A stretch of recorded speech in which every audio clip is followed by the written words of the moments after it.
Le dernier sujet, comme toujours, c'est le Togo. Bataille politique autour de la recomposition ou non de la Commission électorale nationale indépendante. On se rappelle que dans la feuille de route de la CEDEAO, il n'a pas été expressément demandé que la CENI soit recomposée, mais plusieurs voix se lèvent, notamment au niveau de la coalition des 14, pour demander qu'il y ait justement cette recomposition. Est-ce que, David Diakwavi, vous pensez que c'est un sujet sur lequel on devrait tergiverser aujourd'hui? S'il y avait de la bonne volonté, on n'allait pas tergiverser sur ces dossiers. Parce que vous savez, la CENI togolaise a toujours composé les problèmes qui naissent après des élections. Tantôt, c'est une CENI politique, tantôt, c'est une CENI affiliée à une parti politique.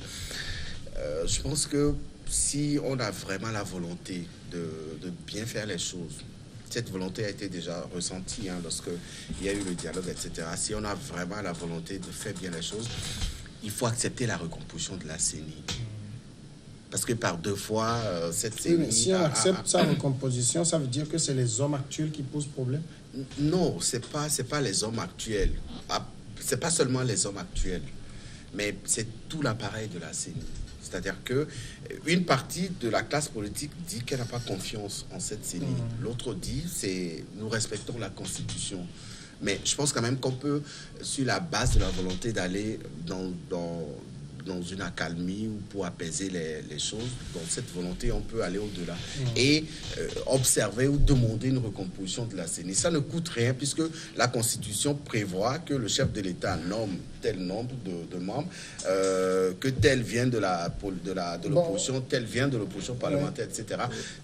Qu'on recompose cette CENI sera un point de départ de la manifestation de la réelle volonté. Il faut peut-être rappeler que la composition actuelle de la CENI est issue de l'accord politique global. On est passé à 17 membres. Je rappelle qu'il y a 5 pour la majorité parlementaire, 5 pour l'opposition parlementaire, 3 pour la majorité, pour l'opposition extra-parlementaire, 3 pour la société civile et 1 de l'administration. Quel est le problème de cette configuration? Sincèrement, contrairement à David, moi je ne vois pas le problème. Que l'opposition envoie ses membres. L'opposition, il y a eu une opposition de la CENI. Pas l'opposition parlementaire qui manque. Voilà, qu'ils envoient les membres pour aller compléter la liste. Mais où est-ce qu'on ira trouver d'autres personnes vieilles pour parler qu'il faut, peut-être il faut tout reprendre. Nous sommes déjà très en retard. C'est quoi ça? Nous sommes déjà très en retard. Il faut que le processus soit véritablement lancé par rapport à la dernière feuille de route, le 20 décembre. Il faut le recensement électoral et un certain nombre de choses qui doivent être faites. Maintenant, s'il faut toujours continuer par les mêmes bobos, à quel moment on ira aux élections? Moi, je pense que véritablement, la classe politique de l'opposition doit savoir raison garder et aimer ce pays. Parce que moi, j'ai l'impression qu'on fait pour tout retarder. Moi, aujourd'hui, je suivais un peu les déclarations de gauche à droite où on annonce des ouragans sur le pays. Je ne sais pas d'où viendront ces ouragans, des tsunamis. Ils sont devenus presque des météores qui annoncent des ouragans sur le pays. Mais il y avait eu déjà un ouragan. Mais il y avait quand même des morts inutiles. Plus qu'un ouragan. Ça a donné des morts inutiles. Vous savez, des traumatisés inutiles. Moi, j'ai l'impression que les gens délibérément veulent faire retarder ce pays. Mais pourquoi le gouvernement aussi ne comprenne pas la nécessité? À peur des élections, d'accord, qu'elle le dise clairement. Est-ce que si on pose le débat même de la recomposition de la CENI, est-ce que c'est un débat d'hommes ou d'institutions? Ça peut être des deux. Ça peut être des deux, mais véritablement, ça doit être institutionnel. Parce que des hommes qui on peut trouver aujourd'hui pour dire qu'il est neutre. Même quand on parle de CENI technique, même quand on va la composer... Est-ce qu'il y a des techniciens neutres au Togo? On peut en trouver. Mais est-ce qu'ils sont neutres? Est-ce qu'il y a des techniciens? Oui. Mais est-ce qu'il y a des techniciens neutres? Je ne sais pas. Parce qu'à chaque fois que... Mais tout de suite, quand on va prendre David maintenant, pour dire que de par son expertise, il peut occuper telle poste, immédiatement, on va dire que le fait qu'il ait accepté immédiatement, il a du pouvoir. Regardez des grands techniciens, des juristes chevronnés, des professeurs de droit qui donnent uniquement leur expertise. Mais on les traite de tous les noms. En principe, quand on parle de droit au Togo, quand un monsieur comme le professeur Kokoroko parle, techniquement, on doit s'incliner. C'est quelqu'un quand même qui maîtrise sa matière. Mais on le traite de tous les noms. On l'insulte pour revenir à la case départ. C'est ce qu'il a dit. Bon, moi, je vois que à chaque fois que on sort d'un accord, à chaque fois qu'il y a un accord, l'opposition sort toujours affaiblie et attend le pouvoir au tournant au niveau de l'application et ne fait rien pour apporter sa contribution pour que l'accord soit bien appliqué. C'est comme nous sommes bien partis, nous sommes mal sortis de cet accord, mais nous allons démontrer la mauvaise foi du pouvoir. Alors il faut chercher le pouvoir sur toutes les faiblesses, tous les coins requins, et démontrer que voilà, sur ce point, le pouvoir a triché, voilà, sur ce point, le pouvoir a fait ceci. On est sorti de l'APG. Au lendemain de l'APG, tout le monde a vu que c'est quelque chose qui a été mal négocié. On a vu que les fondamentaux de la démocratie étaient mis à l'écart. La limitation de mandat, le pouvoir politique, le régime politique qu'on devait avoir, le scrutin à 2 tours. Et nous avons créé cela dans ce pays. On a tergiversé là-dessus. Mais ce qui s'est passé réellement, c'est qu'avec ça, on peut quand même faire quelque chose de bon. Mais on a vu que les premiers à violer et la lettre et l'esprit de cet accord, c'est l'opposition. C'est-à-dire que quoi? L'opposition même avait dit que à chaque fois que nous faisons des accords et que nous les mettons entre les mains du pouvoir, celle pour appliquer, pour la mise en œuvre, le pouvoir applique ça à sa manière. Et donc, nous allons nous mettre ensemble pour appliquer dans un gouvernement d'union, pour appliquer cet APG. Mais c'est la guerre qui s'est déclenchée entre l'opposition, les composants de l'opposition. Et on a vu que ceux qui avaient confectionné des vestes pour devenir Premier ministre n'en avaient pas eu. Alors, ils ont déclenché une guerre inouïe à celui qui a pris la primature et qui n'est pas moins une figure de pro de l'opposition, Maître Yobi Agboibo. On a vu que Agboibo a subi toutes les attaques possibles dans ce pays, au point d'être fragilisé. Il a organisé même une élection. Les attaques venaient de l'autre camp en face. Non, mais non. En ce moment précis même, David, l'autre clan regardait. Et les attaques qui ont plus fragilisé cette primature de l'opposition, c'est des attaques qui venaient de l'opposition. Ils ont refusé premièrement de s'associer à ce gouvernement, ils ont refusé de rentrer dans le gouvernement, et toutes les actions que posait le gouvernement a été critiquées. Vous voyez? Et donc ça fragilise les choses. Et donc ici, si on arrive sur ce cas précis, vous allez voir que, mais on vous dit composer, envoyer des noms pour composer. Mais attends, quelle est la recomposition extraterrestre? Compléter la liste. On dit d'envoyer des noms. Quels que soient les cas, c'est défini. Envoyez les noms là, vous allez participer. Si c'est que le pouvoir voulait avancer sans l'opposition, mais on devait dire que le pouvoir ne voulait pas respecter les accords, puisque vous-même vous dites que vous allez vous mettre ensemble. Je rappelle que dans le code électoral, la CENI fonctionne sur la base de quorum. Lorsque 9 personnes sont réunies, la CENI peut normalement fonctionner. Actuellement, on en a 13. Donc, sur la base du quorum, la CENI ne souffre de rien. Mais David, est-ce que vous n'avez pas l'impression qu'il y a en fait au niveau de la coalition, justement, je veux dire, des gens qui auraient aimé être à la CENI, qui n'y sont pas, qui voient que dans les faits actuels, je parle surtout des partis extra-parlementaires de la coalition, qu'ils ne pourraient pas se retrouver là-bas. Donc, jouer sur la recomposition pour se retrouver là-bas, en fait. Cette recomposition va profiter plus à qui? Ça va profiter à... Parce que, je rappelle une précision, quand on parle de recomposition, personne ne touchera aux 5 de la majorité. Non, il n'y a que peut-être les 3 de l'opposition extra-parlementaire qu'on vise indirectement. Non. la coalition dit qu'il faut recomposer toute la CENI. C'est-à-dire que même le chiffre de 17, il faut changer ça pour avoir notre... Oui. Non, le chiffre de 17 est issu Ça, c'était déjà un acquis depuis. C'est normal. Voilà. Mais quand vous prenez le chiffre 17, il y a un déséquilibre. Il y a un déséquilibre, on en est conscient. Lorsqu'on dit que le chef de l'État nomme... Non, au niveau de la CENI, le chef de l'État ne nomme personne. Hein. Il y a 5 qui viennent de l'opposition parlementaire, 5 de la majorité parlementaire, 3 de l'opposition extra-parlementaire. Normalement, l'opposition a 8. Il y a la société civile qui est à 3, donc qui est censée être complètement neutre. Et puis l'administration qui a 1. Non, ceux qui viennent du parti au pouvoir sont nommés par qui? Non, ils sont élus par l'Assemblée nationale, la majorité parlementaire. Ils sont proposés par le parti. Oui. Qui dirige le parti? Il y a un président. Okay? Alors, celui qui est de l'administration, je ne vois pas, moi je serais chef de l'État, je ne me vois pas en train de nommer un administratif qui n'est pas acquis à ma cause. Bien sûr, bien sûr. On est d'accord. Et la société civile du Togo, on sait les bords politiques de ces sociétés civiles. On a deux grands camps de société civile au Togo. Ouais. Il y a, je crois, le Réforme qui est acquis au pouvoir, et puis le GF2D. Et tout ça. Donc le problème ne se pose pas en réalité. Mais on a 3. La société civile propose 3. Qui est la 3e? Ça vient d'où? Elle vient d'où? C'est ça.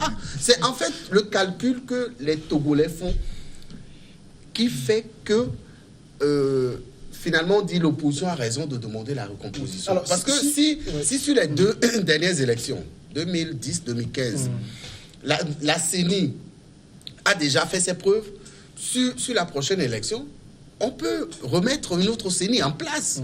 Et si on remet... La CENI qui est là, elle est toute nouvelle. C'est pas les mêmes personnes qui sont là. Oui. C'est pas les mêmes personnes, elle est toute nouvelle. Mais pourquoi l'opposition demande une récomposition? C'est parce que l'opposition n'a pas confiance en cette CENI. Et c'est là le sens de ma question. Voilà. Et ça veut dire que... Et donc, si l'opposition n'a pas confiance en cette CENI, ça veut dire qu'il se pose un problème quelque part. Et c'est à cela que je dis, comme Dimas le propose, le gouvernement a fait preuve de bonne foi, n'est-ce pas? En disant à l'opposition, envoyez les noms. Le même gouvernement peut faire preuve de bonne foi en acceptant la recomposition de la CENI. Parce qu'en recomposant la CENI, les 5 membres de UNIR seront là. Oui, mais mais personne ne touchera à un seul. Est-ce que vous pensez que, par exemple, sur les 5 de l'opposition extra-parlementaire et les 3 de l'opposition parlementaire, on prend tout de la C14 et puis tout le monde est content? Non. La loi dit il y aura des membres issus de l'opposition extra-parlementaire. Et au sein de la coalition, il n'y a pas de parti extra-parlementaire. Non, il y en a plein. Oui, le parti. David, le problème c'est que je veux dire que au sein de la coalition est composée des partis politiques qui n'ont pas de députés à l'Assemblée nationale. Il y en a ceux qui ont des députés. Ils ne sont pas concernés par cette loi. Voilà. La CDPA, par exemple, mais la CDPA a toujours été à la CENI, sauf la dernière. La CDPA, normalement, en toute logique, n'a pas de prérogative à être présente à la CENI parce qu'elle est une formation politique. Elle n'est pas présente à l'Assemblée nationale. Non, c'est qu'il y a parmi l'opposition, à côté de l'opposition parlementaire, on demande aussi la participation de l'opposition extra-parlementaire. Parmi? C'est-à-dire, à part l'opposition parlementaire, il y a, dans la composition, tu peux nous relire encore la composition. Il y a 5 voilà, de la majorité. Voilà. Majorité parlementaire, minorité parlementaire, c'est l'opposition. 3 de l'opposition extra-parlementaire. Qui ne sont pas présents à l'Assemblée nationale. Maintenant, ce que je rappelle que pour la CENI actuelle, il y a le net. Oui, il y a le net au but le PDP. Et c'est ça, la recomposition, c'est-à-dire la C14 voulait, voilà, c'est eux qui sont visés. Au moment où on demandait, envoyer des noms. Le PDP existe encore au Togo? Mais bien sûr, ils ont fait une tournée. Le PDP Ah bon, En fait, je rappelle que... Non, PDP, c'est Bassavi Kagbara. C'est Kagbara. C'est Bassavi Kagbara. C'est PDR qui est les Arifo. Si c'est Bassavi Kagbara. Oui, c'est Bassavi Kagbara. Ils ont fait tourner. Je rappelle qu'à l'Assemblée, c'est le parti des Arifo Eva qui est là. Mais justement... PDR? Oui, le PDR. Non, c'est le PDP. C'est le PDP de Bassavi Kagbara. Ah, peut-être que c'est moi qui me trompe. Le PDP, le PDR n'est pas là. Est-ce que vous le dites pour appeler un chat un chat? Est-ce que c'est pas ces trois qu'on vise? Non, c'est eux qui sont visés. C'est eux qui sont visés. Sinon, c'est que tu sais ce que l'opposition voulait? L'opposition voulait que, en dehors de la majorité, de l'opposition parlementaire, que les trois là aussi proviennent de la coalition. De la coalition, c'est tout. C'est ça, David. L'appel à la recomposition de la CENI ne date pas de la dernière crise togolaise. Non. L'opposition a toujours dénoncé la CENI actuelle. C'est-à-dire que les représentants de la majorité, même si on doit refaire une recomposition, les représentants de la majorité sont communistes, sont déjà là. Mais non, c'est ça que je dis. À quel niveau la recomposition doit se faire? La recomposition va se faire au niveau de l'extra-parlementaire. Non, mais la C14 ne l'a pas dit ainsi. Non, mais c'est ça. Donc vous lisez. Oui, bien sûr. Parce qu'il ne peut pas dire, David, il ne peut pas demander à la majorité unie de changer ses représentants. À aucun moment, la C14 ne l'a demandé. Oui, ils ne peuvent pas. Ils peuvent même preuve. Maintenant, la recomposition va... Parce qu'aujourd'hui, tout le monde parle de bonne volonté. Oui. Si le gouvernement accepte que la CENI soit recomposée... Il faut qu'on chasse ceux qui sont là. Voilà. Unira le droit de proposer des noms. Alors, donc, il y a le droit. Et les autres partis extra-parlementaires qui sont dedans. David Diagbavi que UNI ne touche pas ces 5. Personne ne peut rien lui reprocher. Qui on touche? Voilà, qui on touche? Oui. Si UNI ne touche pas ces 5. Maintenant, qui on touche maintenant? Dis-nous. Le problème se pose à quel niveau? Ce n'est pas au niveau des membres des membres extra-parlementaires. Oui, bien sûr. Le problème se pose à un autre niveau. Oui. À quel niveau? C'est au niveau de la présence d'abord de la société civile. Parce qu'au départ, c'était 2. Après, ils ont ajouté 1. Ça fait 3. La troisième société civile vient d'où? Mais, attends. Bon, le membre qui est élu, qui est dans l'administration, qui est proposé par, je crois, c'est le président de la République. Non. Ou l'Assemblée. C'est pas lui. Qui est majorité à l'Assemblée nationale aujourd'hui? Vous voyez UNI proposer un membre de l'opposition. Elle est bien posée, Dimas Zikodo. Si, par extraordinaire, la recomposition devait se faire, c'est à la CENI que ça passe. Alors, de toute façon, UNIR est majoritaire et voterait pour les gens de son choix. De toute façon. Oui, bien sûr. Est-ce que ça règle le problème? Bon, c'est à l'opposition de savoir si ça règle le problème ou pas. Parce qu'on prendra toujours les mêmes, on recommencera. Mais une chose est claire, la cible est très bien indiquée, c'est l'opposition extra-parlementaire. C'est le morceau là, où il y a les morceaux là que la C14 on ne veut pas voir là-bas. On demandait, envoyer des noms, faire ceci. On ne veut pas les voir là-bas. C'est assez simple à comprendre. C'est pour ça que j'ai dit, appelons un chat. La majorité ne va pas remplacer ces 5. Maintenant, la recomposition va toucher qui? Ce sont les partis là, extra parlementaires, c'est clair. Le technicien. Ils sont de quel côté? Ils sont de quel côté? Les partis opposants. Ils sont des opposants comme ils sont dans l'opposition. Donc je ne vois pas pourquoi je suis dans le plan de se poser et que je ne vais pas vouloir que mon allié opposant fasse partie de la CENI. Ils ne sont pas alliés. C'est pour ça que je dis jusqu'alors la C14 n'a pas encore dit. D'accord sur ça, c'est que voilà, ce qui reste à faire à la coalition, c'est d'envoyer les noms de ces représentants. C'est pour ça que je dis la C14 n'a pas publiquement dit qu'elle n'est pas d'accord parce qu'il y a la pression. Non. Cet accord, cette CENI est issue d'un accord politique signé par tous. Oui. Donc ce n'est pas à la veille des élections. Donc le problème ne se pose pas. Donc le problème ne se pose pas. Donc il y a mathématiquement. Si c'est issu d'un accord, la composition, donc le problème ne se pose pas. Si on sait que tel quota revient à la majorité parlementaire. Ça, ce le problème sont des acquis depuis des années. Il ne viendra pas imposer à UNI de choisir tel candidat au lieu d'autre. Bon, donc ça se trouve à quel niveau? Ça se trouve au niveau... Non, mais la seule composition de la société civile qui est amenée à 3 pour une seule personne, quand on sait que tel côté... Non, mais une voix... Parce que vous savez qu'à la CENI, c'est la majorité. Hein. Oui. Si, non, mais à la suite des élections, justement, c'est la majorité. Voilà. On est en train de faire le problème se pose à ce niveau. Sur les personnes, mais est-ce que le travail, parce que moi j'écoutais un ancien c'est un travail technique. de la CENI, Yaodaté, qui disait le travail est purement technique. Ça c'est clair. Ce n'est pas la CENI qui vote. On ne décide de rien là-bas. Compter les bulletins. C'est ça dit 10, c'est purement technique. Je suis d'accord. Ça c'est l'aspect technique. Vous avez vu les élections dernières en 2015, ce qui s'est passé lors de la proclamation par la CENI de ces résultats. Comment pouvez-vous comprendre qu'un travail technique a été fait qui donne des résultats techniques? C'est la mathématique. À la CENI, après une élection, c'est la mathématique. Et qu'on se rend compte que les chiffres qui sont donnés par le président de la CENI dépassent le quota électoral. Non, David. C'est ça, non, David, c'est pas ça. C'était ça le problème. On a tous vu ces images. C'est pas ça. On a tous vu ces images. Il peut y avoir... Est-ce que c'est la recomposition qui va régler ces gens? Non, mais pourquoi l'opposition? Non, je ne pense pas, parce que les faits ne se sont pas produits aussi comme tels. Le problème, c'est quoi? Dans les moments de prononciation, le président de la CENI a titubé un peu sur certains chiffres. Ça ne veut pas dire qu'il les a inventés. Tu peux ne pas prononcer un certain nombre de choses. Mais le président de la CENI, moi je le connais très bien, c'est mon professeur.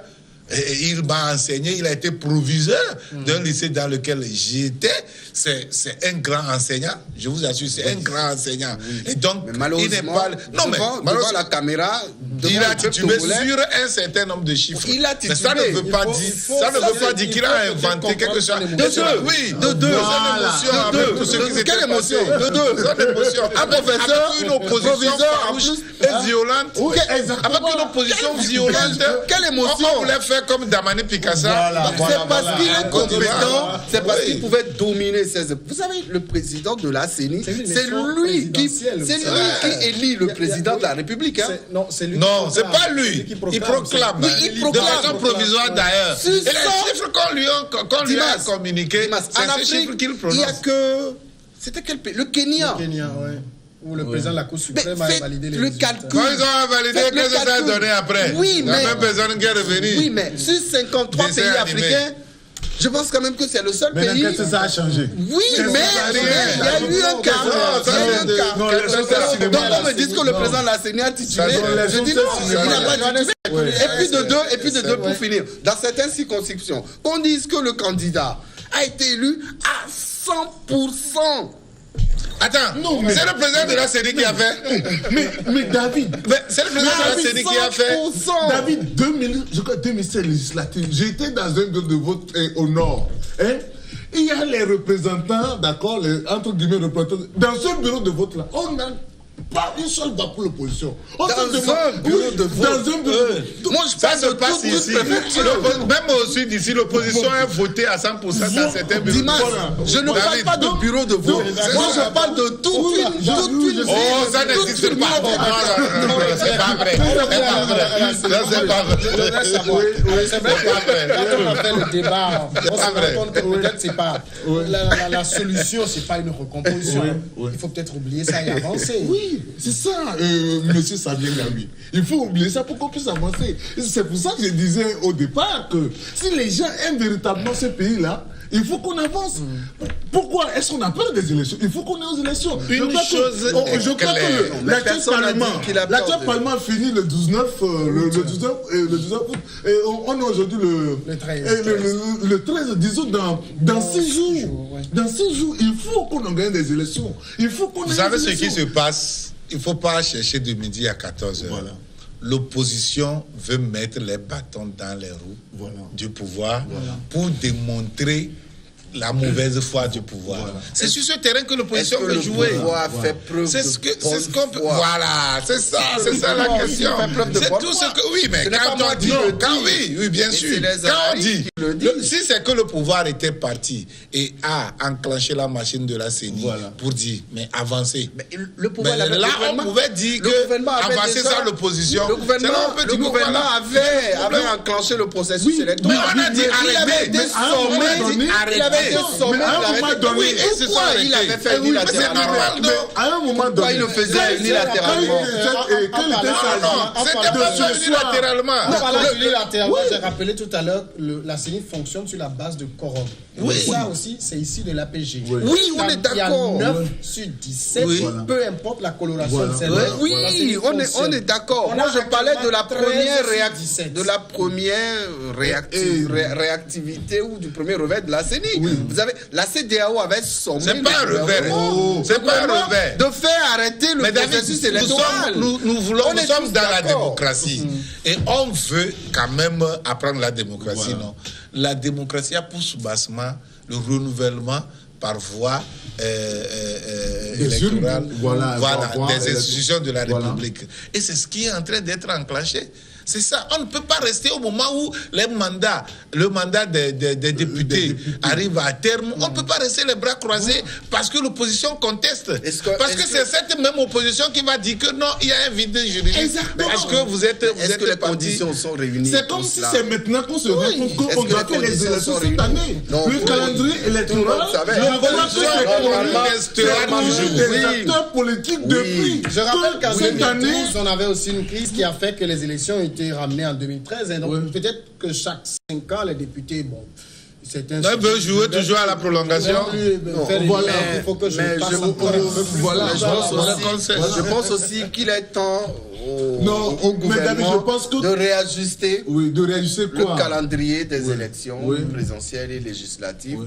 Parce que au Togo, pour le cas du Togo, lorsqu'on fait une élection et 2-3 ans après, on élit le président de la République, 2-3 ans après, il faut élire les députés, ça pose problème. S'il n'y avait pas eu cette crise, l'actuelle Assemblée nationale allait être renouvelée et 2 ans après, on partira aux élections. Oui, mais on est parfaitement d'accord. C'est des réformes intelligentes et intelligibles qu'on propose. Et là, voilà. C'est des réformes dont on a besoin. Je rappelle que c'est ce que le président Talon a voulu faire au Bénin. Il a été bloqué là-dessus. Non, ça c'est au Bénin. Non, ça c'est avec les Aménaro. Mais là, c'est maintenant qui vient. Je pense que quand même. J'étais allé où on a quand même fait le débat. Merci à David Diaka, Jonas Akoli, republicoftogo.com et Dimas Dikodo, Forum de la semaine. Messieurs, merci à vous. Merci à vous aussi d'avoir suivi cette émission. Ça continue demain. Voilà.